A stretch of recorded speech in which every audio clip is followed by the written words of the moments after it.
Before we begin tonight's story, I want you to imagine this a single father standing in a cold hospital hallway holding a phone that barely works and typing a message he never wanted to send.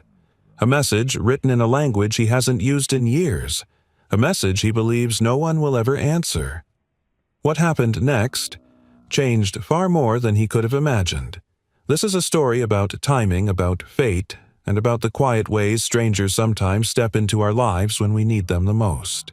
Lean in, take a breath, and let me tell you what unfolded on a rainy Seattle night. The storm rolled over Seattle like a living thing, low thunder shaking the pavement, the wind howling against hospital glass rain, slashing sideways as if trying to cut through the night itself.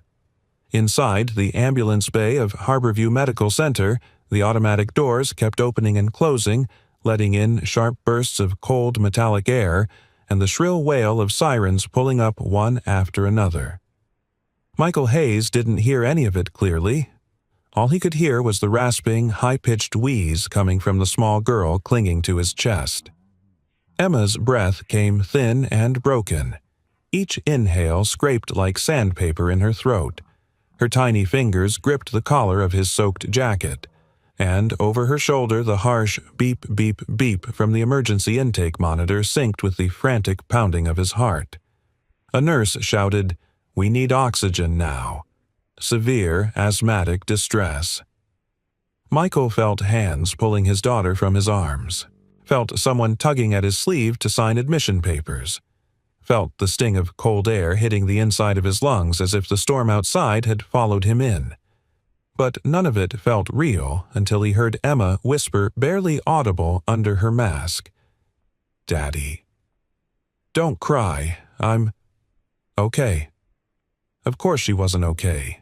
He could hear it. Anyone could hear it, the choking whistle in her chest, the desperate struggle for each breath. That sound alone could shatter a grown man. "Please," Michael choked, voice cracking as he leaned toward the doctors, "do whatever you need. Anything. Just help her. Please." A doctor answered with the calm, rehearsed firmness of someone who had said this too many times in too many long nights. "We're stabilizing her, sir, but her long-term protocol requires specific medication and monitoring. We can't start without insurance authorization or a deposit." A deposit. That word hit him harder than the storm ever could. Michael nodded numbly because he'd learned to swallow humiliation the way other men swallowed pride. He signed every paper shoved in front of him. His hands trembled as he tried to steady his signature on the dotted lines. The pen clicked, scratched, slipped. His breath sounded louder than it should have, almost like he was the one suffocating. Then the doors to the trauma room swung shut with a hollow thud, leaving him alone in the hallway. A hallway that smelled of antiseptic and wet winter coats. A hallway where the only sound was the rhythmic tick of a distant clock tapping away at whatever hope he had left. Michael sank onto the nearest plastic chair, cold, hard, unwelcoming. He rubbed his wet face with both hands, feeling the sting of salt and rain. He hadn't cried this hard since Hannah. He swallowed hard. Even thinking her name made his chest ache. He fumbled for his old phone screen, cracked, battery low, Japanese keyboard still installed, though he hadn't used it in years. Not since he left Osaka. Not since he buried his wife. Not since he failed her. God, he never thought he would type this language again. His thumb hovered above the keyboard. His mind whispered the words before he could stop them. If I ask for help, it means I've already failed. But he had no choice. Not anymore. He inhaled shakily and began typing in Japanese each word, slow, respectful, heavy, with the weight of a man asking for something he didn't believe he deserved. He wrote about Emma's lungs tightening like a fist around her air. He wrote about the doctors saying, "Deposit." He wrote about Hana, how she died in a quiet Osaka hospital room because they couldn't afford her final treatment. He wrote about guilt, about fear, about being a father, running out of ways to save the only thing he had left. And, finally, he asked for money. Just enough to get the treatment started. Just enough to buy Emma time. When he finished, his thumb hovered over the send button. His chest tightened. His breath shook. This is for Emma, he reminded himself. This time I'll save someone I love. I have to. He pressed send. The message whooshed out into the storm. He slumped back in the chair, letting a shaky exhale escape him, totally unaware that he had mistyped a single digit in the international number. 1 digit. One tiny slip from trembling fingers. Enough to reroute his desperate plea across the city to someone he had never met. Across town, a limousine slid over the drenched steel of the Aurora Bridge, its engine humming quietly through the storm. Inside, Aiko Tanabe rested her forehead against the window, her breath fogging the glass. The night felt long and heavy, filled with the ghost of a memory she could never outrun, the flatline tone of a heart monitor on the day her father died. The driver spoke softly through the intercom. "Ms. Tanabe will arrive at your penthouse in 12 minutes. Aiko didn't answer. Her thoughts drifted between grief and the suffocating obligations waiting for her at Tanabe Global. Another meeting, another board vote, another night where success tasted like metal rather than victory. Her phone buzzed. A message. Long. In Japanese. She frowned, sliding her thumb across the screen. As she read the first line, her breath hitched. Not because it was strange, not because it was unexpected spam, but because the writing was heartbreakingly familiar. Polite. Humiliated. Older male phrasing. Heavy with shame and desperation, exactly the way her father used to write when he thought he was burdening someone. Then she got to the line about the child struggling to breathe, the monitors, the asthma, the father begging for help. A sudden memory crashed into her, the sterile cabin light of a cheap flight, her father clutching his chest, the flight attendants panicking the delay and landing, the horrific stillness when the beeping stopped. The limo seemed to shrink around her. Without a word, she hit the intercom. Her voice was barely above a whisper. "Call Harbor View Medical Center." "Yes, ma'am." "Which department billing?" she said. Then, after a tight breath, immediately. She didn't hesitate, didn't analyze, didn't question why this message had reached her. She simply acted. Some wounds teach mercy more deeply than money ever can. Minutes later, miles away, Michael sat upright when a doctor approached him. "Mr. Hayes," the doctor said gently, "your daughter's treatment has just been fully covered by an anonymous benefactor. Everything immediately approved." Michael blinked, stunned. "An anonymous benefactor? For us, yes. Effective now." His lips parted. No sound came out. Not even a thanks. Behind the glass of the trauma room, Emma's breathing steadied just enough for her chest to rise more softly. Michael closed his eyes. Aiko closed hers too, miles away, still clutching her phone. Neither of them had any idea what that single mistyped number had just begun. Somewhere in the quiet pulse of the hospital machines, Michael felt a chill spread through him. Not fear, but the sense that something enormous had just shifted. He whispered, "Who on earth would do this for us? And why?" Morning didn't come gently. It pressed itself into the hospital ward with a harsh clinical brightness, white light humming against glass machines, humming their metallic chorus nurses moving briskly down the hallway with soft squeaks of rubber soles. Michael lifted his head from the plastic chair neck, stiff jacket still damp from the storm. For a moment, he didn't know where he was. Then he heard it, the steady, even beep from the monitor beside Emma's bed. Not frantic, not fading, just steady. His chest loosened a little. Emma lay curled slightly on her side, breathing through the small mask. The sound was soft now, more like a tired sigh than a desperate wheeze. He moved closer, brushing a stray strand of hair from her forehead. "Daddy," she whispered when her eyelids fluttered open. Her voice was groggy, but the rasp was gone. "It doesn't hurt as much." Michael swallowed hard. "That's good, sweetheart. Really good." But he couldn't hold the question in any longer. He turned to the nurse adjusting Emma's IV. "Please, can you tell me who paid? Someone must have filled out the authorization. Someone must have—" The nurse shook her head gently. "All we know is the note said, Cover all treatment for Emma Hayes. Remain anonymous. That's it. Anonymous, he echoed as if tasting the word. Nobody he knew had that kind of money. The one person he messaged, well, he doubted that old colleague in Osaka even remembered him. And if he did, he certainly wouldn't drop tens of thousands of dollars overnight, but someone did. The thought settled on him like a warm hand to the shoulder, unexpected and almost unreal. Later, after Emma fell asleep again, a social worker gently insisted he go home and shower. He argued for all of 30 seconds before exhaustion won. He kissed Emma's forehead, whispered a promise to return by sunset, and stepped outside into the sharp morning air. The bus ride home was slow and noisy, with brakes screeching and the occasional rattle of loose metal parts. Michael sat hunched over hospital papers clutched to his chest. At every bump, the files crinkled. His phone buzzed. Emma's face lit up the screen video call from the hospital. She grinned, hair-messy eyes half awake. "Dad, guess what I dreamed about a Japanese nurse? She told me everything was going to be okay." He chuckled softly. "Did she? What did she look like?" Emma shrugged in the tiny window of the call. "I don't know, but she was kind." Her voice warmed something inside him, something he thought had gone cold with the storm. "Rest, kiddo," he whispered. "I'll be back soon." When she hung up, the bus lurched forward and he stared out the scratched window at Seattle's gray skyline. He had no idea that just a few miles away someone else was thinking about that same little girl.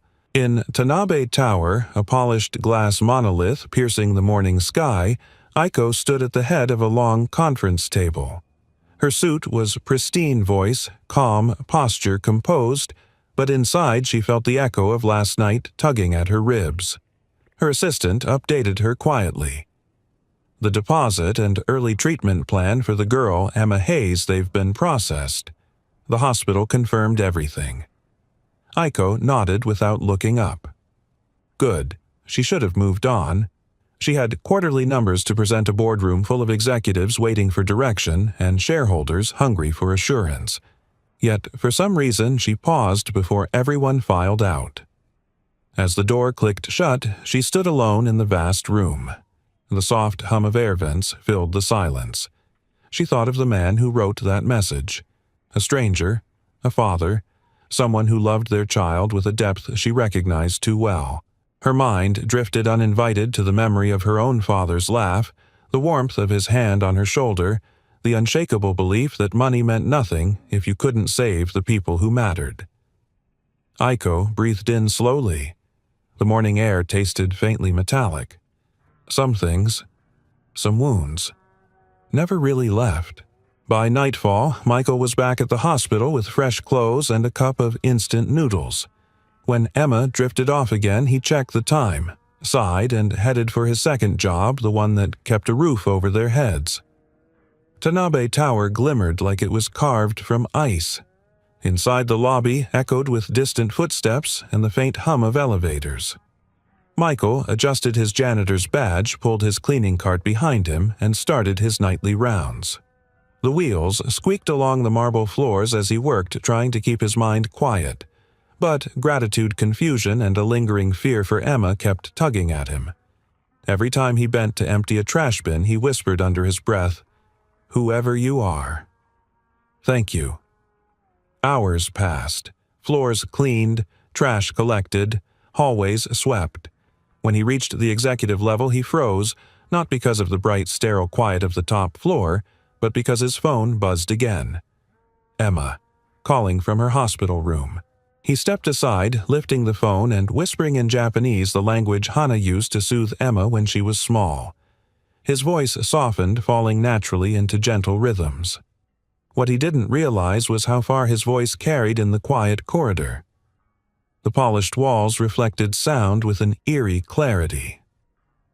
"Emma," he whispered in Japanese, "I'll come read to you tomorrow. Just sleep, my little cloud. Daddy's right here." A gentle gasp sounded down the hallway. Aiko had been walking with two assistants reviewing tomorrow's meetings. She stopped mid-step, her heels clicking softly as she turned her head.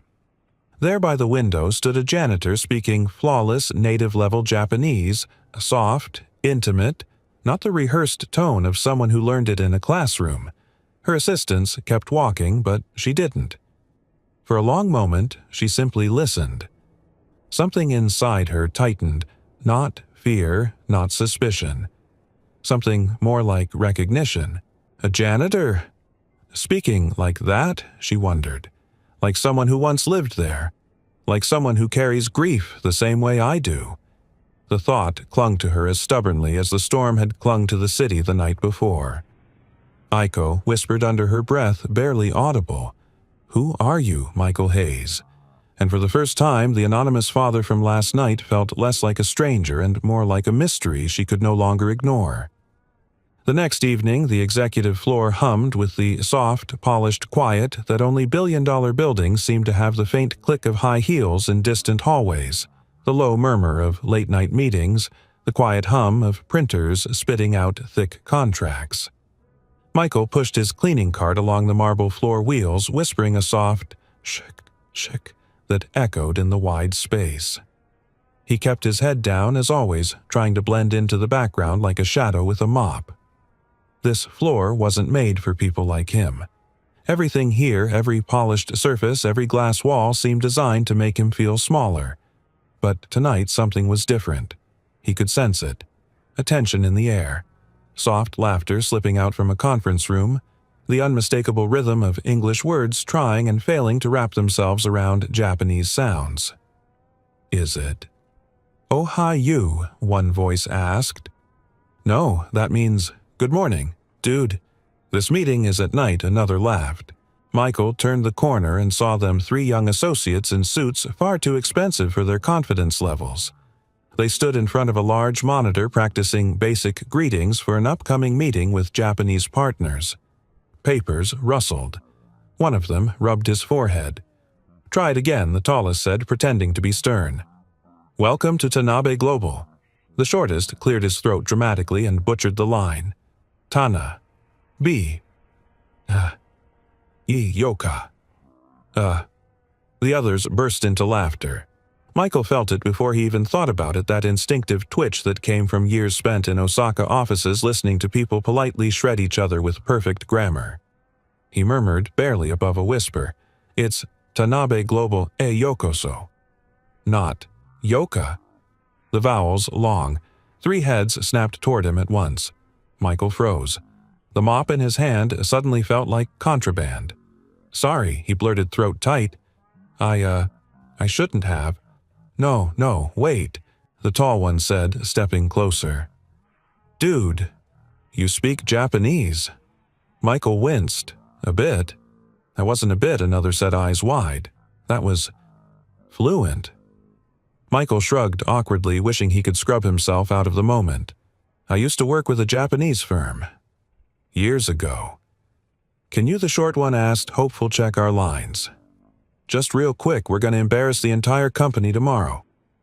Michael blinked. No one on this floor ever asked him for advice. Not about cleaning, much less about language. He hesitated.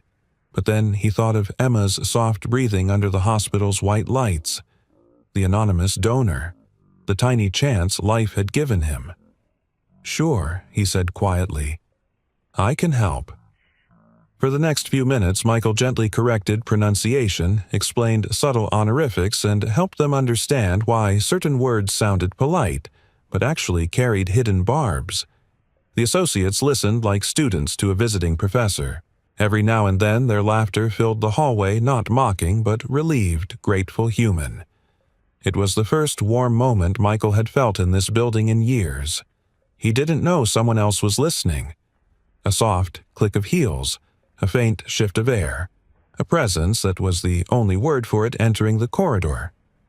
Aiko Tanabe had stopped at the far end of the hallway, arms loosely crossed, watching. Her face unreadable. Her posture crisp and poised. But her eyes were sharp, analyzing, quietly stunned.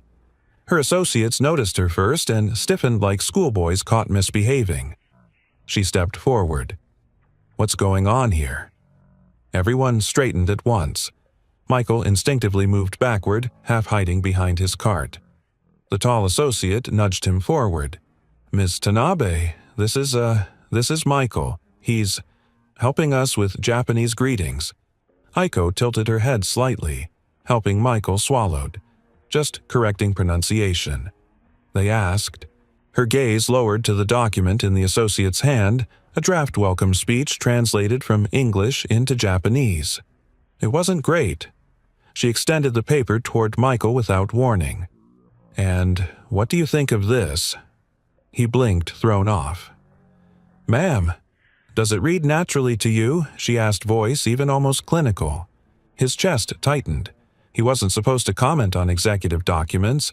He wasn't supposed to speak to the CEO at all. But she waited with a patience that felt intentional. So he cleared his throat and answered honestly. "The translation's technically correct, but the nuance is off. For a first meeting, it sounds too familiar, almost presumptuous." Aiko's eyebrow lifted slightly. "Show me where." He pointed to a line. "This phrase, yoroshiku onegai itashimasu. It's polite, but in this context it sounds like you're asking for a favor before offering respect." He hesitated. The English team probably softened it because they didn't want it to feel confrontational. Her eyes sharpened. But the Japanese version is confrontational. "Not exactly," Michael said carefully. "It just shifts the power dynamic. A small thing, but small things matter." The corridor fell silent. Even the associates stopped breathing. Aiko looked at him with a stillness that felt like a test and something else beneath it. Recognition, curiosity, calculation. Then, in a calm voice layered with unspoken meaning, she said, "Sign a temporary NDA." Michael blinked. I'm just the janitor." Her expression didn't change. "And yet you're the only one in this hallway who understood the subtext correctly." His heart thudded. He thought he'd misheard. "We need someone to review a few internal documents before tomorrow's meeting," she continued. "Just linguistic guidance. Over time, we'll be compensated." Michael tried to protest, but she cut gently across him. "This is a request, not an order. Your choice." He thought of Emma. The bills, the hours he needed, the way his hands trembled when he worried too long. Finally, he nodded. "I'll help." She gave one single approving nod. Professional, cool, but something about the silence between them carried weight like a thread had tightened, pulling two distant worlds a fraction closer. Hours later, as she rode home, Aiko's assistant leaned toward her. "Ma'am, about the hospital records you asked to verify." Aiko's fingers tightened around her tablet. "Yes, there is indeed a girl named Emma Hayes admitted last night. Severe asthma. Her father listed as Michael Hayes." The assistant hesitated. "It matches the name in the message." Aiko stared at the city lights sliding past the window, cold, sharp reflections on the glass. So, it was him. The janitor with grieving eyes and native-level Japanese. The father who begged the night for a miracle. She whispered softly in Japanese, barely audible to anyone but herself. "Was it you who reached out to me that night?" Aiko closed her eyes, the message replaying in her memory like a haunting melody. Each line, each plea. If Michael Hayes was the man who wrote those words, then her life had already collided with his in ways neither of them yet understood. The executive conference room was unusually quiet that night. Not the strained silence of corporate tension, but something softer, an emptiness cushioned by humming air vents and the low whir of a projector on standby. The kind of quiet that lets a person hear their own heartbeat. Michael sat at the long table with a stack of documents on his left and a yellow notepad on his right. He had been asked to review linguistic accuracy, but the weight of the task pressed deeper than grammar. He kept shifting in his chair, hyper-aware of the polished wood beneath his elbows, the faint scent of fresh toner from the printer, and the quiet clicking of Aiko's pen as she highlighted a line here, circled a phrase there. For a janitor who spent most nights cleaning empty offices, this room felt like another dimension. Aiko set down a packet. Let's go through this one next. It's a philanthropic partnership proposal with a hospital in Osaka. The word Osaka hit him like a fist, gently but firmly placed against his chest, a pressure he couldn't ignore. He reached for the packet, but the second his eyes brushed over the letterhead, his breath caught. The hospital name, the logo, the exact shade of the small printed crest. His hands stiffened. He knew this place, knew it too well. Aiko noticed something wrong. Michael hesitated for a painfully long second. The room felt colder suddenly. The lights overhead buzzed faintly. "It's nothing," he finally murmured, though the tremble in his voice betrayed him. "Michael," she said gently, "if you see something concerning, say it." He steadied the pages, fingertips brushing the lines of kanji as if touching old memories. "I used to know this hospital. My wife worked there." The pen in Aiko's hand stopped clicking. "Your wife was Japanese." He nodded. The words came slowly at first, like coaxing a rusty lock to turn. Her name was Hana. She was a nurse.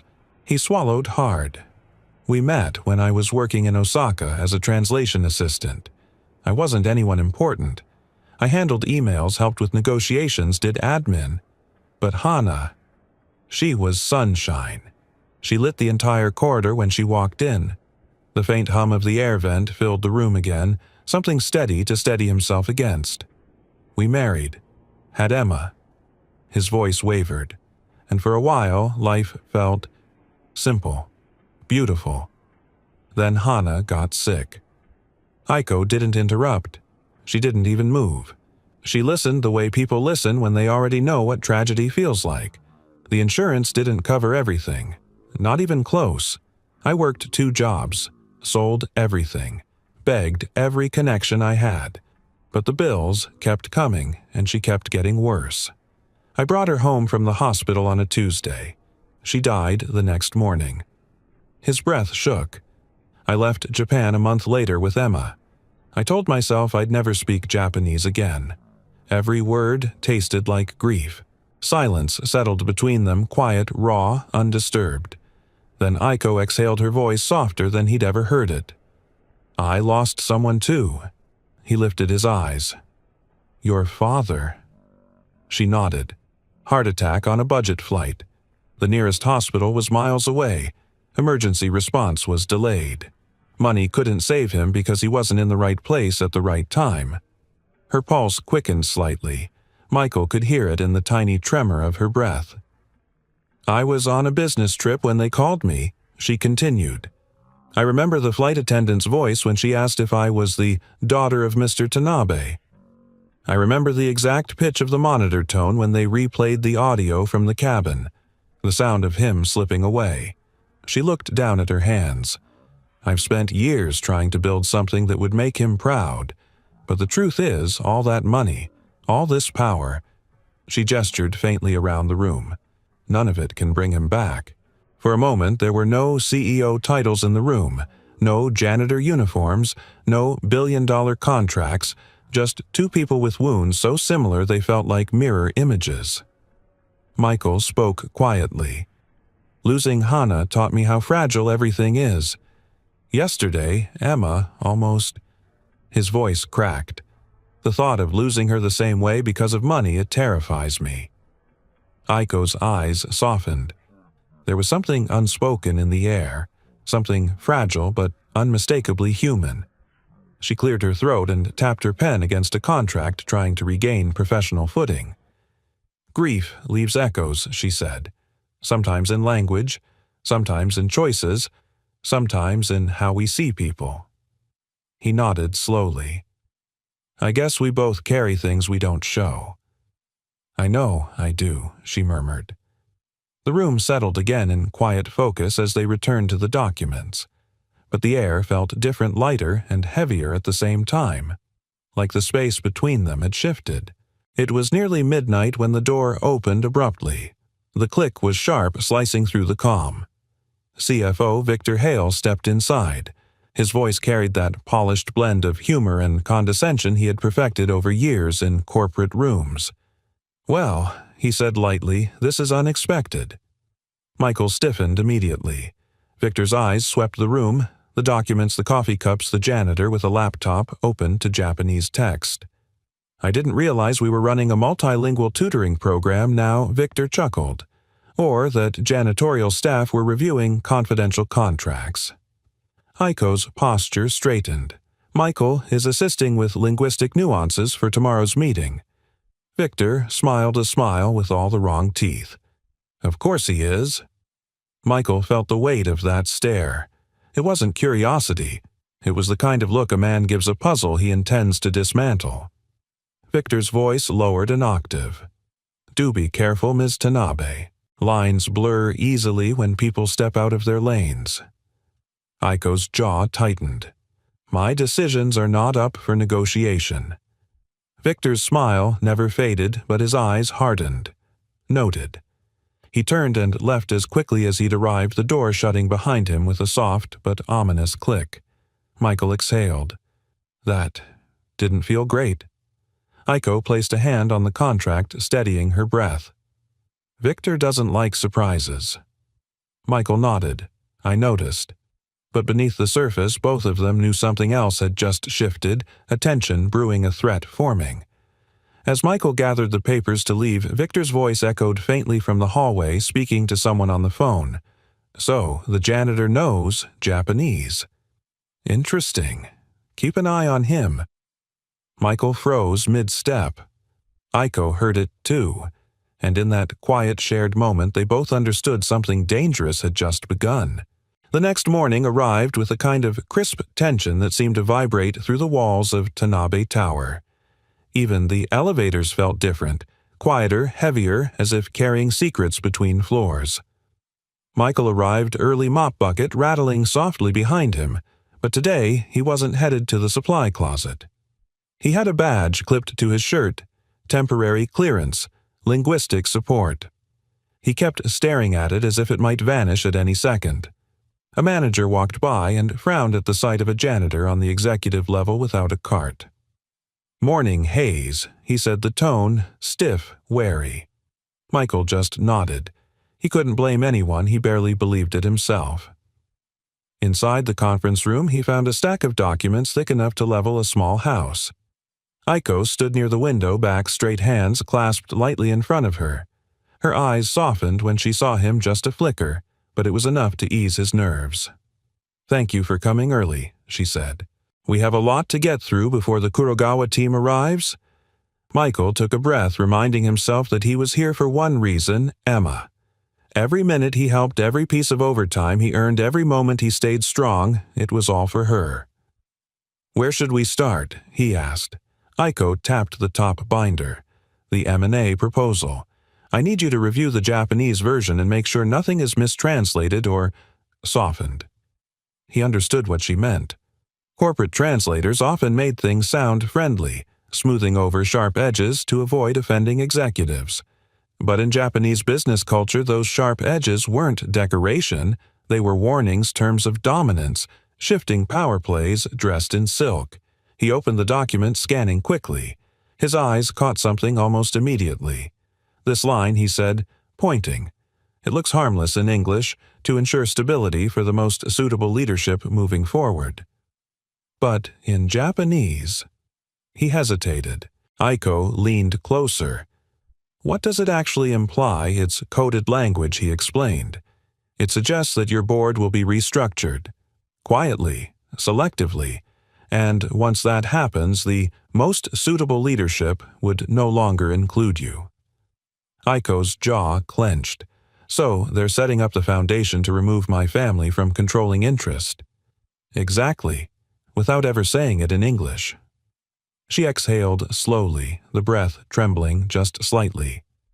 Victor oversaw this draft. Michael's fingers tightened around the page. The air conditioner hummed, filling the long pause. He read further, marking subtle shifts in tone, tiny changes in verbs, small honorifics that lowered Tanabe's status in the negotiation terms that suggested deference rather than partnership. This one too, he said, highlighting another line. And this one. These are warning flags. Aiko pressed a hand to her forehead, her voice barely above a whisper. I knew they were being aggressive, but this is manipulation. Michael hesitated, fighting the instinct to stay small, but the truth felt too important. When I lived in Osaka, I saw companies use this tactic. They hide sharp intent under layers of politeness. If you aren't fluent, you'd never notice it. She looked at him with something like gratitude. "You're protecting us from a trap." He swallowed. "I'm just telling you what I see." Aiko shook her head slightly. "No, you're seeing what none of our million-dollar consultants saw or cared to point out." Michael's ears warmed. He'd never been praised in a room like this. Not as an equal, not as someone whose insight mattered. For a moment, he felt useful. By mid-afternoon, the room buzzed with tension. The legal team filed in and out. Strategists scribbled notes. Junior analysts argued over financial models. All while Aiko kept glancing at Michael's marked pages with increasing trust. At one point, she pulled him aside. "I want to adjust our position before tomorrow," adding counter-clauses. "You gave me the insight, now I need to know your instincts." Michael blinked. "My instincts?" "Yes," she said. "If a phrase feels wrong to you, I want you to say it." He exhaled shakily. "Okay." It was the first time in years someone had asked for what he truly thought. Not about cleaning schedules, not about maintenance issues, but about strategy, culture, language. He reviewed another clause under her watchful gaze. This phrase. It sounds like they're promising mutual benefit, but the verb form implies a subordinate relationship. Basically, they get veto power. Aiko sighed deeply. "Kurogawa's playing a long game, and Victor has been encouraging me to rush the deal." Michael said nothing at first, not out of fear, out of caution. He'd lived long enough to learn that some truths, even when correct, were dangerous to speak. But he saw the way her fingers tightened around the contract, the way her shoulders tensed, and something inside him, something weary of losing people, refused to stay silent. "He's not protecting you," Michael said quietly. "He's protecting himself." Aiko's gaze met his with a sharp jolt of recognition. "I know." The hum of the HVAC filled the room. For a moment, they weren't CEO and janitor, they were two people standing at the edge of something enormous. Evening crept in with a long, metallic sunset reflecting off the tower's windows. Michael gathered his things ready to head out when he heard its soft voices in Japanese drifting from the far end of the hall. He paused, listened. The tone was wrong, too, hushed, too conspiratorial. "Remove the Tanabe influence entirely," one voice said in Japanese. "As long as Hale continues to cooperate," another replied. "The final signature is all we need." Michael's pulse spiked. He froze, breath shallow. They were talking about Aiko, about removing her family from the board, and about Victor. He stepped back slowly, careful not to make a sound. His heart hammered in his ears. This wasn't just about language, or strategy, or misunderstanding between cultures. This was a plot, a deliberate, coordinated plan. He slipped away before the voices could reach him, chest tight with panic. Michael reached the elevator, gripping the folder so hard it bent. "What do I do?" he whispered, staring at his reflection in the steel door. Telling Aiko could destroy everything: his job, his life, whatever fragile trust he'd built. But staying silent, that would destroy her. As the elevator doors slid shut, Michael whispered to himself, "I can't pretend I didn't hear that." His reflection stared back, tired, afraid, but resolute. For the first time, he realized the truth. He wasn't just cleaning floors anymore. He was standing in the middle of a corporate war, and he might be the only one who understood the language it was being fought in. The restaurant was one of those discreet, high-ceilinged places built for power rather than pleasure. Private rooms sealed with sliding wood panels, servers moving like shadows, and a soft undercurrent of clinking porcelain that sounded too delicate for the weight of the deals being discussed. Michael had never been inside a place like this. He followed a staff member down a carpeted hallway, his palms sweating, feeling the difference in every fiber of the air. The scent alone expensive sake, cedar trays, freshly grilled fish made him feel painfully out of place. The server stopped outside a sliding door. "Miss Tanabe is inside. You'll be seated in the corner." Of course he would. The invisible corner was where people like him were always put. The door slid open. Aiko sat at the head of a low table posture, flawless expression composed. Across from her were 3 representatives from Kurogawa Holdings, slick suits, polite bows, quiet murmurs. Beside her sat CFO Victor Hale, wearing a smile that tried too hard. The translator, a man in a crisp suit, stood behind them adjusting his tie. Michael slipped into the corner chair, doing his best not to draw attention. He wasn't here to talk. He was here just in case. The meeting began with the soft pour of sake into small ceramic cups. A Kurogawa executive raised his glass voice, smooth as velvet, to a partnership that honors both our companies. The translator repeated the line in English, polished, pleasant, harmless. But Michael heard something else in the original Japanese, the tone, the structure, the subtle emphasis. To a partnership where your side knows its place. He sat very still. The executives began speaking about projections, transition schedules, and shared visions for the future. The official translator handled everything, but occasionally one of the Kurogawa men would switch into Japanese without waiting for translation. That's when the true meaning slipped out. At one point, the oldest executive leaned back, folded his hands, and said something that made Victor's face twitch with restrained satisfaction. The translator softened it into, "We value bold leadership and strong partners." What the man actually said was closer to, "We favor leaders who sever the chains of their predecessors. And we admire those within Tanabe who understand this, and are willing to move forward without the burdens of family legacy." The implication was so sharp it almost threw Michael physically backward. They weren't praising Aiko. They weren't praising Tanabe Global. They were praising her removal. Michael's heart thudded like a war drum. He looked at Aiko. Her face didn't reveal anything, but the smallest tension had appeared in her jaw. She was hearing it too, not the Japanese words themselves, but the tone, the imbalance, the pressure. He knew he had to say something, but not here, not now, not with Victor sitting beside her like a serpent in a navy suit. The dinner continued.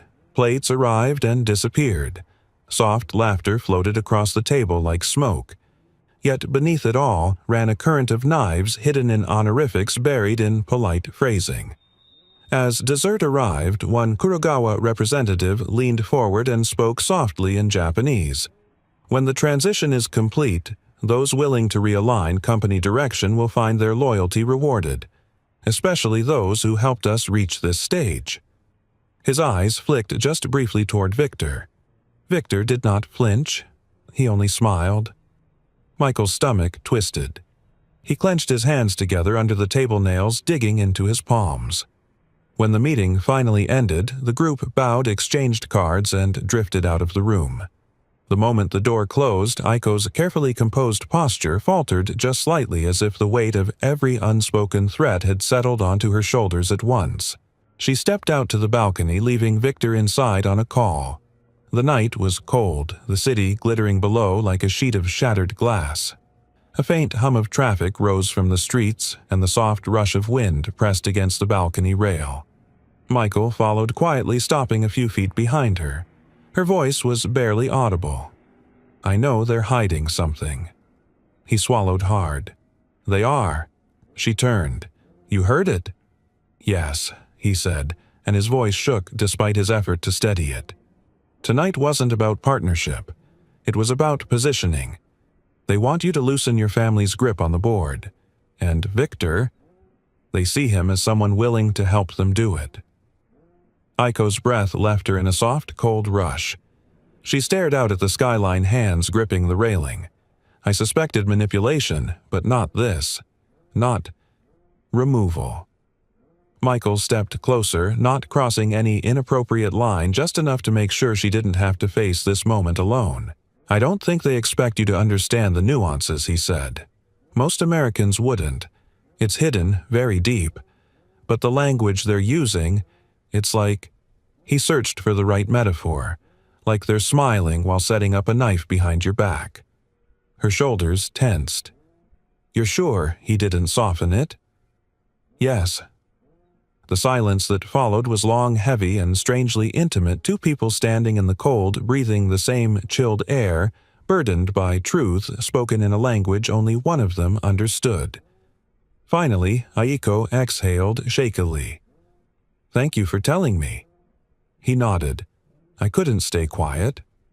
Their eyes met, not romantically, not dramatically, but with the unmistakable recognition of two people who suddenly saw each other not as CEO and janitor, but as allies. And that was when the soft crunch of a shoe behind them cut through the moment. Victor stood in the doorway, half lit by the warm interior light. Eyes narrowed. He hadn't heard everything. But he had heard enough. Enough to know the janitor wasn't falling in line.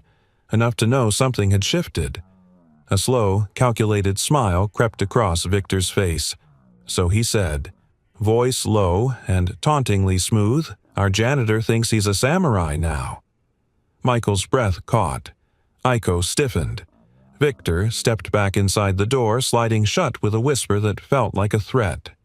Michael stood frozen, pulse pounding, realizing that the moment he chose truth over fear, someone powerful had marked him as a problem, the kind of problem men like Victor didn't tolerate for long. The storm that had threatened the city the night before had passed, but inside Tanabe Tower a different kind of storm with sharper edges and quieter winds was beginning to form. The next morning, Michael walked into the building expecting another long day of translation support. Instead, a message flashed on his phone from HR, "Please report to Human Resources immediately." His stomach dropped.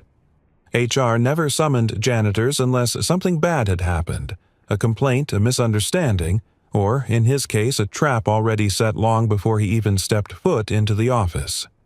He forced himself to take the elevator up. Every floor dinged with a metallic echo that sounded like a countdown. When the doors opened, he stepped into a room with beige walls, stiff chairs, and an air so cold it could freeze someone mid-sentence. A woman from HR gestured to a seat. Her tone was rehearsed, flat, and sterile. "Mr. Hayes, we've received several concerns regarding your recent activity." He tried to steady his breath. "Concerns." She unfolded a folder with slow, deliberate movements. "Reports indicate you accessed confidential materials outside your role, engaged with executive-level strategy without proper authorization, and may have undisclosed ties to a former competitor in Japan." Michael blinked. I was helping Ms. Tanabe. She asked, "I'm sure you believe," that she cut in gently, the way someone might speak to a witness they didn't intend to believe. "But per protocol, your access is suspended effective immediately. You are placed on administrative leave until an internal investigation is completed." He opened his mouth, but the words wouldn't form. Leave investigation. He hadn't done anything wrong. He'd tried to help. He'd tried to warn her. Then he understood. Victor. This was retaliation, swift, calculated, and wrapped in corporate politeness. He pushed up from his seat. "Please, just talk to Aiko. Miss Tanabe will confirm everything." The HR manager gave the tight smile of someone who'd already rehearsed her line. "Ms. Tanabe has been informed. This process cannot be influenced." Influenced. As if he were some schemer looking for leverage. The humiliation hit him harder than anger did. He left the office numb, walking through the hallways like a ghost. A few employees glanced at him with curiosity, others with suspicion. He kept his eyes on the floor. This building was never his world, but being pushed out of it still hurt more than he expected. Later that afternoon, he received a text from Aiko. "Please come to my office right away." He almost didn't go. His pride screamed at him to walk home, hide pretend none of this mattered. But then he pictured Emma, her oxygen mask, the anonymous donor, the tiny, fragile thread that tied his life to this company. He went. Her office was quiet, the windows tinted slightly from the overcast sky outside. Aiko stood by her desk, hands clasped tightly in front of her face, carefully composed but undeniably strained. "Michael," she said softly. "I'm so sorry about HR." He nodded, swallowing hard. "I didn't mean to cause trouble. I wasn't trying to cross boundaries I know she cut in. I know exactly what happened." She motioned for him to sit. He didn't. He couldn't relax enough for that. "Aiko," he whispered, "they think I did something wrong." "They're being pressured," she said. "The board is anxious. Victor is telling them we compromised operational boundaries. That you were acting outside your role, that bringing you in during negotiations is a PR liability." PR liability? The words stung like a slap. "So that's it?" he asked quietly. "All because I tried to warn you." Her breath trembled, "Because you told me the truth, and some people do not want that truth heard." They stood there in silence for a moment, the air thick with tension, regret, and something else, something fragile and unspoken. Finally, Aiko stepped closer. Her voice softened but didn't waver. "I have to let the investigation run its course. If I intervene, it will look like favoritism." He nodded, even though the words tore something inside him. "I understand," he whispered. "I never fit here anyway." Her face fell with a kind of quiet pain. "Please don't say that." But he meant it. He had scrubbed floors his whole life, stayed invisible to survive. And now that he'd stepped into the light, it felt like he was being burned for it. He turned to leave, but she spoke again, barely above a whisper. "Michael, thank you for telling me the truth on the balcony." He paused, a moment suspended between them, warm enough to soften the blow, painful enough to make him want to stay. He didn't. He walked out. That evening, home felt too quiet. The heater buzzed softly, the hum almost comforting, but not enough. Emma sat on the floor, drawing with crayons, her breathing steady, her eyes bright. "Daddy, look," she said, holding up a drawing of a woman in a blazer with a katana strapped to her back. "It's Miss Aiko. She looks like a warrior." Michael felt his throat tighten. "She sure does," he said softly. Emma then held up another, the picture of a man with a mop, a small samurai shadow drawn behind him. "And this is you. You're her guard." He forced a smile. Maybe in a storybook. But inside, something unfurled, a guilt, a longing, a fear that maybe he had gotten too close to a world that wasn't his. Dinner was simple.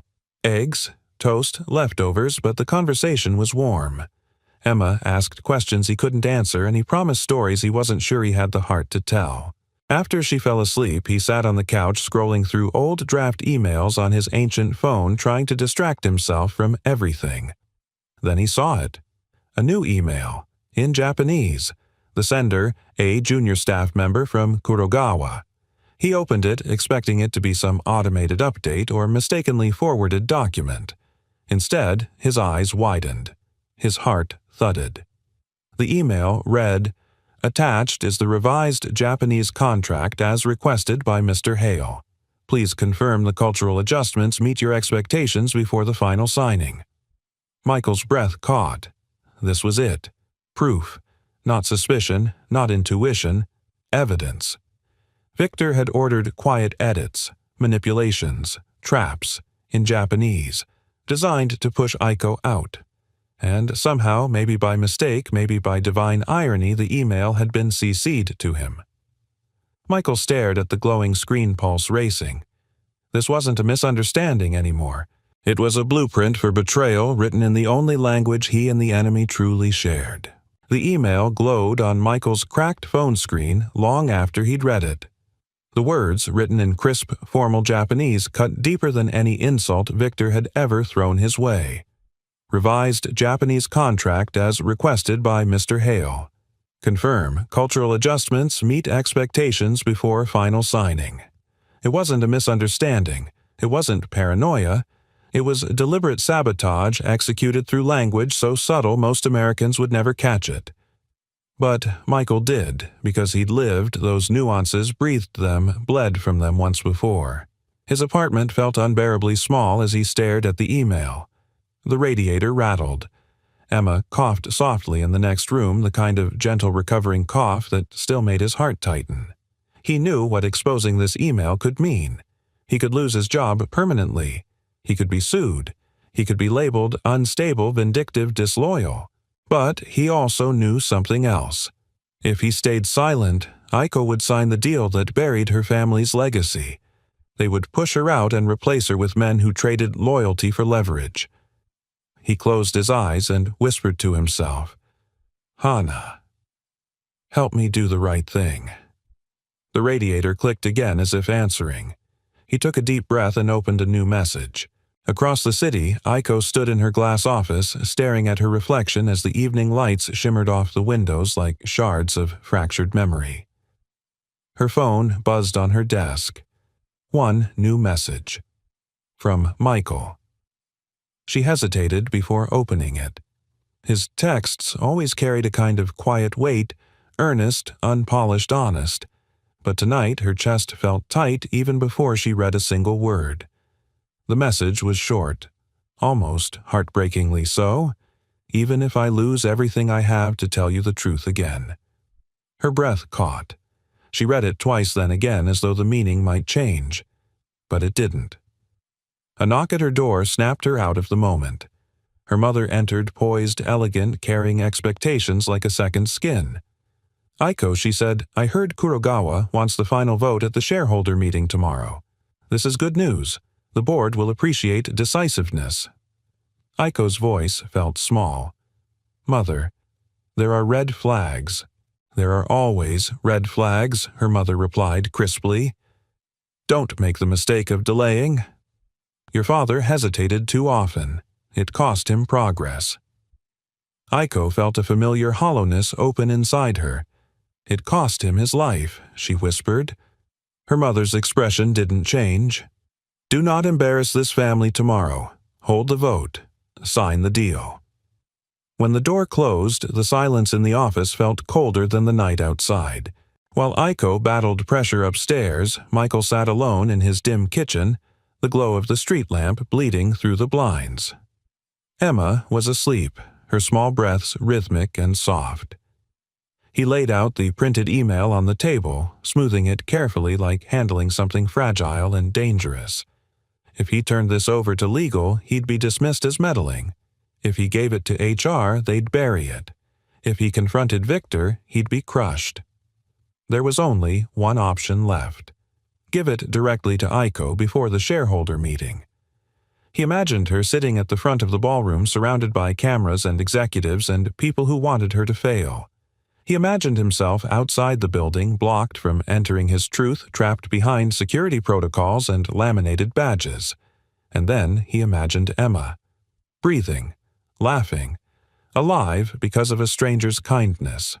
"I owe it to her," he whispered, and to the woman who saved her without ever meeting her. He wrote and rewrote a message for nearly an hour before finally settling on the simplest truth: "I'll be at the meeting tomorrow, even if they try to stop me." He hit send. The phone buzzed immediately. Aiko had read it. She hadn't replied, but she didn't need to. For the first time in years, Michael felt something like courage braiding itself through his ribs. Morning arrived like a war drum. The shareholder meeting hummed with energy cameras, clicking journalists, whispering security guards standing stiff at every door. Michael stood on the sidewalk looking up at Tanabe Tower, the folder, with the email tucked under his arm. He wasn't an employee today. He wasn't even supposed to be here. But something inside him pulsed with the steady determination of a father who'd survived loss, a husband who'd carried grief across an ocean, a man who finally understood that silence could be its own form of betrayal. He walked through the glass doors. Security spotted him instantly. "Sir, you're not cleared for this event. I need to deliver something to Ms. Tanabe," he said firmly. "It's urgent." "No exceptions," the guard replied. Michael stepped back, breath shaking. He looked through the glass at the massive banner overhead reading, Tanabe Global Annual Shareholder Summit. He couldn't fail now, not when the truth was in his hands. He waited, watched, calculated. When a wave of photographers rushed in, he moved with them, head down, blending into the chaotic swirl of bodies and clicking shutters. For a moment, security lost sight of him. He slipped through the lobby and into the main hallway leading to the ballroom. His pulse thundered. Every footstep echoed through his bones, but each step forward felt like reclaiming a piece of himself he'd buried long ago. At the far end of the hall, he saw the double doors to the shareholder meeting. A guard turned. Their eyes met.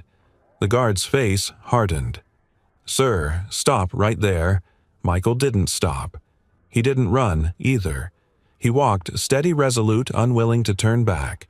Because tomorrow when he looked Emma in the eyes, he needed to know he'd done the right thing. Just as the guard reached for him, Michael pushed the door open and the roaring noise of a packed ballroom swallowed him whole. He'd made it inside. Now he had 5 minutes, maybe less, to tell the truth. The ballroom felt like the inside of a pressure chamber, air, tight, thick with expectation, vibrating with the low hum of whispered conversations and the constant click, click, click of cameras. Chandeliers glowed overhead, their light bouncing off polished mahogany tables and rows of pressed suits lined up like soldiers waiting for command. Aiko sat at the head table, poised behind a sleek microphone. Her posture was perfect, but her fingers curled slightly against the tabletop, just enough tension to betray what lived beneath her calm exterior. The Kurogawa representatives sat to her right, Victor to her left. Shareholders filled every seat. Legal counsel hovered along the walls like silent judges. And then, in the very back of the room, Michael. He stood near the doors, chest rising and falling too quickly, a folder clutched against him. A guard hovered nearby, ready to escort him out. But not yet. Not until someone said the word. On stage, the meeting progressed, voices overlapping screens, flicking through charts and projections. Victor's voice filled the room smooth as lacquered wood, dripping optimism. A monumental opportunity for Tanabe Global. A historic partnership that will redefine our future. Michael didn't hear the numbers. He heard only the blood rushing in his ears. He heard the faint ringing of fluorescent lights above him. He heard the whisper of Emma's breath on the night she almost slipped away. And then, quietly but clearly, Aiko's voice cut through everything. "Before we proceed to the final vote," she said, "I'll offer my remarks." The room stilled. She stood, hands resting lightly on the podium. Even across the ballroom, Michael could see the emotion behind her eyes, the conflict, the exhaustion, the weight of legacy. And he knew she still didn't have the truth. Not all of it. She began to speak, but the guard beside him leaned in. "Sir, it's time to leave." No. The word escaped before Michael could think. The guard stiffened. "Please don't make this difficult." Michael stepped forward, not running, just moving with the kind of determination that couldn't be stopped by gentle hands. Security tensed. Cameras swiveled. Gasps spread through the room like ripples in water. One voice rose above them all, Aiko's.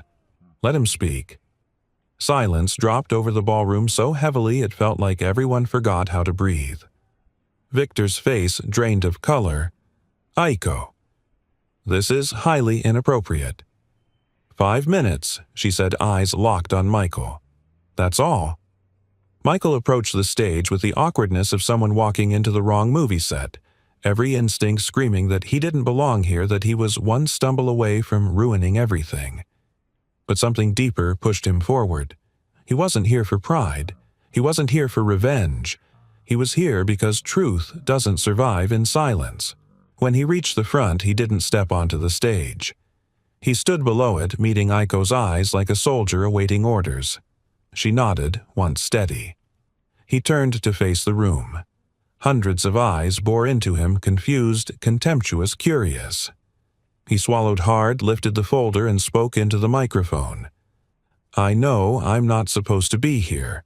I know this room is full of people with titles I could never dream of having. but I'm not here as a janitor." He opened the folder with trembling hands. "I'm here as the only person who understands exactly what the Japanese version of this contract actually says." A murmur swept across the room. Even the translators stiffened. Michael projected the Japanese document on the screen. The kanji glowed behind him like sacred scripture. He pointed to one line, "Steady now, the fear folding itself into certainty." This sentence, he said, reading it clearly in Japanese, doesn't say, "Ensure leadership stability." It says, "Ensure stability by reallocating authority to the most culturally aligned board member." Gasps, whispers, pressed hands covering mouths. He translated, "That means removing the Tanabe family from its governing position. Quietly. Permanently." He moved to the next line. This one, translated as long-term strategic alignment, is actually a phrase used in Japanese business culture to signal a planned takeover. It implies compliance, not partnership. He turned to the audience, voice tightening. "If this contract is signed today, Tanabe Global will lose controlling interest within a year. Possibly faster." The room erupted. Shareholders leaned forward, furious and stunned. Journalists scribbled furiously. Legal counsel exchanged frantic whispers. Victor shot to his feet. "This is outrageous. He's not qualified. He's a maintenance worker. He's lying." Michael reached into the folder and pulled out the printed email. "Then explain why Kurogawa sent this." He held it up. The projector displayed the header, the timestamp, and, most damning of all, the line revisions to the Japanese version as requested by Mr. Hale. The room froze. Every head turned toward Victor, his face twisted. "This is taken out of context. This is fraud. This is." Aiko rose from her seat. "Enough." Her voice wasn't loud, but it didn't need to be. The room fell into a silence so absolute it felt like the air itself held its breath. She stepped closer to the screen eyes, scanning the email, then the contract, then Michael's markings. Her voice carried the steel of a woman who once lost everything and vowed never to lose again. "Legal," she said calmly. "Verify the document." "Now." Lawyers moved instantly, huddling around the printed email. One of them whispered to the chairman loud enough that several people heard, "It's authentic." Header checks out. Edits were made after Ms. Tanabe signed the English draft. The chairman turned slowly toward Victor. "Is this true?" The spotlights made Victor's forehead shine. His mouth opened once, twice, but no sound came out. The room was seconds away from exploding. Reporters leaned forward like hungry wolves. Shareholders glared daggers at the man who'd nearly cost them everything. The Kurogawa team began shifting nervously, sensing their smooth, polite trap collapsing. Michael felt his knees weaken. He had done it. He had told the truth. But now the entire ballroom held its breath for one thing, the next move. The chairman reached for his microphone. Victor stepped back, panic rising. Aiko stepped forward, eyes blazing. Something monumental was about to break, and when it did, nothing in this company would ever be the same again. The ballroom didn't breathe for several seconds. It was as if the air itself had paused, waiting for anyone to make the first irreversible move. The chairman cleared his throat and adjusted his glasses. "We're taking a 15-minute recess," he announced, voice clipped with urgency. "Tanabe Global's legal and governance teams will review this evidence immediately." Reporters surged. Shareholders erupted in whispers. Camera shutters fired like distant artillery. Victor froze, a stiff figure standing in the glare of his own undoing. Security moved toward the stage, not for Michael, but for the documents. The email.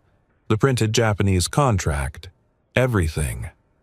Aiko stepped down from the podium, her pulse loud in her ears, her heels tapping the floor with a rhythm that felt like steadiness returning to her bones.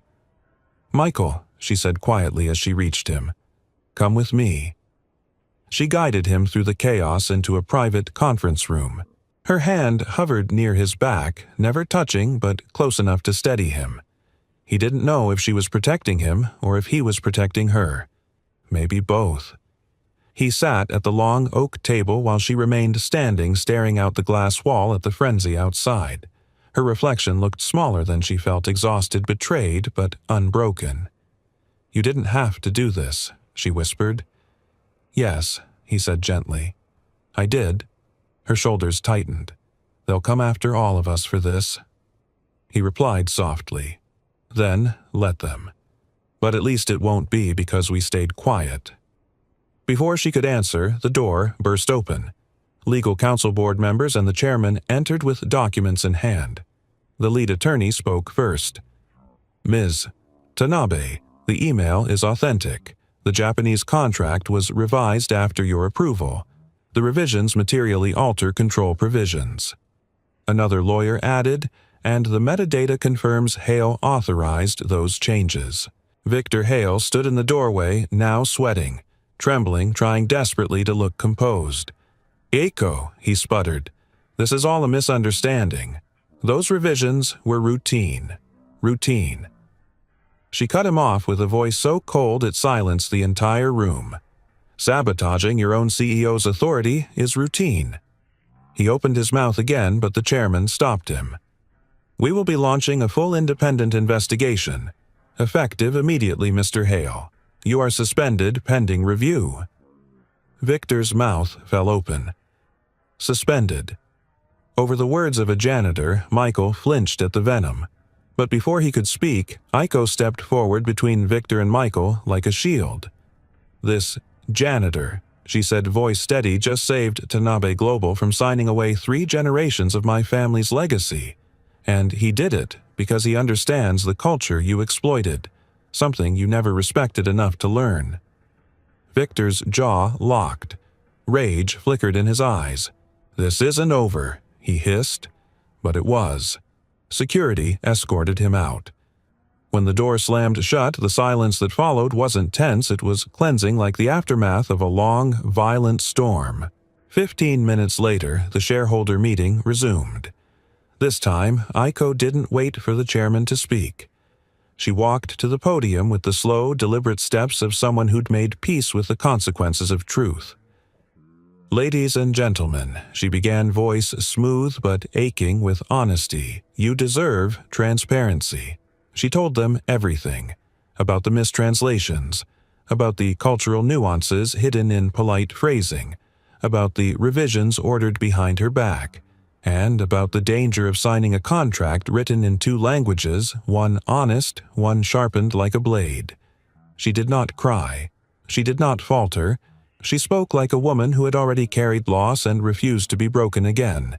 Therefore, she concluded, "I am halting all advancement of the Kurogawa partnership. Effective immediately." Gasps erupted, but she continued. "Tanabe Global will not crumble because we protected ourselves. We will rebuild with integrity, and with transparency qualities my father built this company on." At the mention of her father, her voice grew softer but stronger. "He believed money only had worth when used to protect people who had none. I lost him because the world wasn't built to save men like him. I won't let that world take this company too." There was silence, then slowly at first, then growing applause. Not polite, not political, human. Older shareholders stood first, then the veterans of the company, then the junior staff watching on side screens. A wave of hands clapping for a woman who chose ethics over comfort.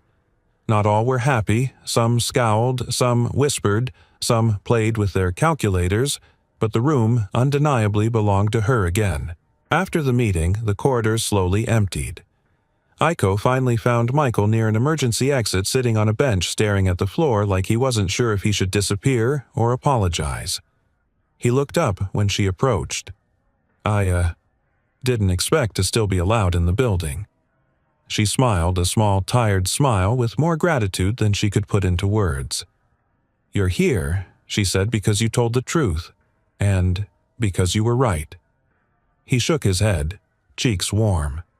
"I didn't do anything extraordinary." "Yes," she said gently. "You did." She sat beside him, not close enough to start rumors, but close enough to bridge worlds. I know, she continued. You were preparing to be arrested when you stepped into that room. I was, he admitted, and yet you came anyway. He nodded. Someone had to.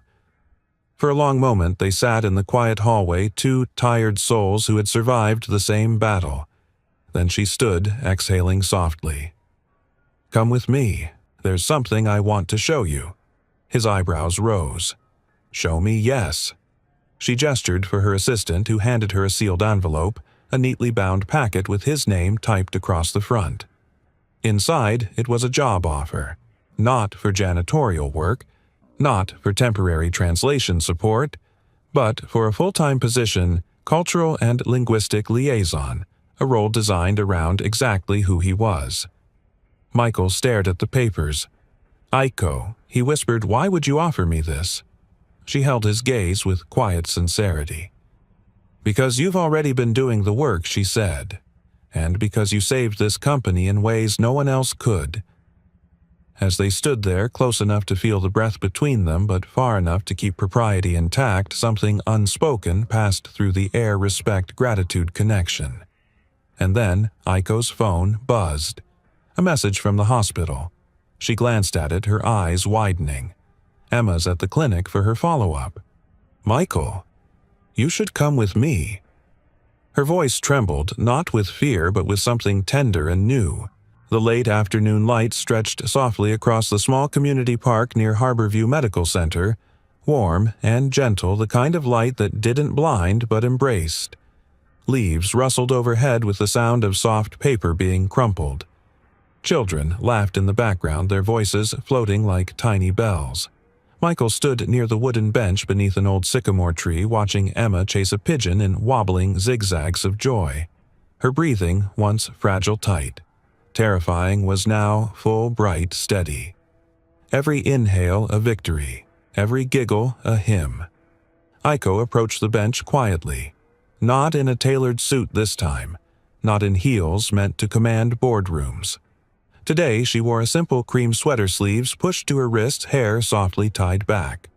She looked less like a billionaire heiress and more like a woman who'd finally allowed herself to breathe again. She held a folder under her arm. Tanabe Care Fund.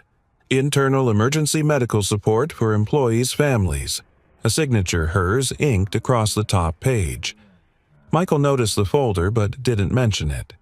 His attention kept drifting toward his daughter, running across the grass with a kind of reckless happiness only children possessed. She looks stronger today, Aiko said softly as she joined him. Michael nodded. Yeah, it feels like she got a whole year of life back overnight. The breeze swept between them, cool, calm, a reminder of everything they had weathered together. For a moment, neither spoke. Silence didn't feel awkward anymore. It felt earned. Aiko settled onto the bench, placing the folder on her lap. The board approved it this morning, she said. The emergency fund. Fully funded. Long-term. No loopholes, no barriers. Michael blinked. A fund. For employees' families. For situations like Emma's, she clarified. So no one at Tanabe Global loses someone because of a bill. My father deserved that. Your wife deserved that. Emma deserved that. The words trembled just enough to reveal the depth beneath them. He swallowed the lump in his throat. Aiko. That's you helped me build it, she said gently. You showed me what oversight looks like, what courage looks like. She paused. What humanity looks like. For a long beat, Michael had no response. He simply stared at the fund document, realizing what it meant not just for him, but for countless families who would never have to beg strangers for a miracle the way he had. Thank you, he whispered. For them. For us. Aiko tilted her head. There is no them and us, Michael, not anymore. Before he could answer, Emma sprinted toward them, cheeks flushed, hair bouncing. She held something behind her back. Daddy, Miss Aiko, she squealed. I made you a picture. She thrust the drawing forward with a proud grin. Crayon lines covered the page, a simple scene but rich with emotion. a man holding a mop, but behind him stood the faint outline of a samurai in armor. A woman in a blazer, but behind her a crane with wings spread wide rising into the sky, and between them a little girl reaching up, touching both shadows. Emma tapped the picture with her finger. "That's you two," she announced. "You're heroes." Michael's heart twisted in a way he hadn't felt in years. Not pain. Something deeper? Something healing? Aiko knelt to Emma's height. "This is beautiful," she murmured. "May I keep it?" Emma nodded with a proud smile. "Yes, because you saved Daddy's job, and Daddy saved your company, and both of you saved me."